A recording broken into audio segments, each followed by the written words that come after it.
Hi friends, welcome back to our channel. Today మనం సింపుల్గా potato balls ఏ విధంగా తయారు చేయాలో తెలుసుకుందాం. దీనికి కావాల్సిన పదార్థాలు: 2 మీడియం సైజ్ బంగాళాదుంపలు, 2 టేబుల్ స్పూన్ల కార్న్ఫ్లోర్, 1/2 టేబుల్ స్పూన్ మిరియాల పొడి, 1 టేబుల్ స్పూన్ మైదా, 1 టేబుల్ స్పూన్ సాల్ట్.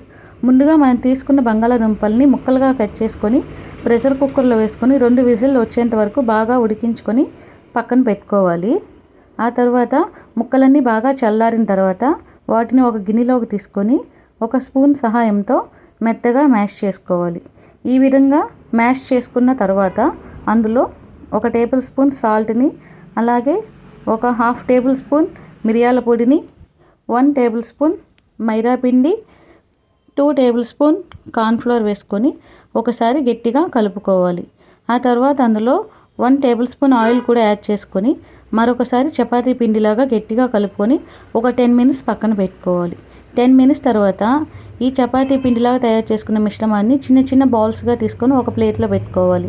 స్టవ్ వెలిగించి స్టవ్ మీద ఒక కడాయి పెట్టుకొని అందులో డీప్ ఫ్రైకి సరిపడా ఆయిల్ వేసుకొని ఆయిల్ కొంచెం హీట్ అయిన తర్వాత ముందుగా మనం తయారు చేసి పెట్టుకున్న పొటాటో బాల్స్ని వేసుకొని లైట్ గోల్డెన్ కలర్ వచ్చేంత వరకు బాగా డీప్ ఫ్రై చేసుకోవాలి. ఈ విధంగా లైట్ గోల్డెన్ కలర్ వచ్చిన తర్వాత వాటిని తీసుకొని ఒక ప్లేట్లో పక్కన పెట్టుకోవాలి. తర్వాత మిగిలిపోయిన పొటాటో బాల్స్ని కానీ ఇదే ప్రాసెస్లో ఆయిల్లో రెడ్ కలర్ వచ్చేంత వరకు బాగా డీప్ ఫ్రై చేసుకొని ఒక ప్లేట్లో తీసుకోవాలి. చూసారు కదా ఫ్రెండ్స్, ఇంట్లో ఉండే వాటితోనే సింపుల్గా ఎలా తయారు చేసుకోవాలో. ఈ వీడియో మీకు నచ్చినట్టయితే please subscribe our channel friends. Bye friends.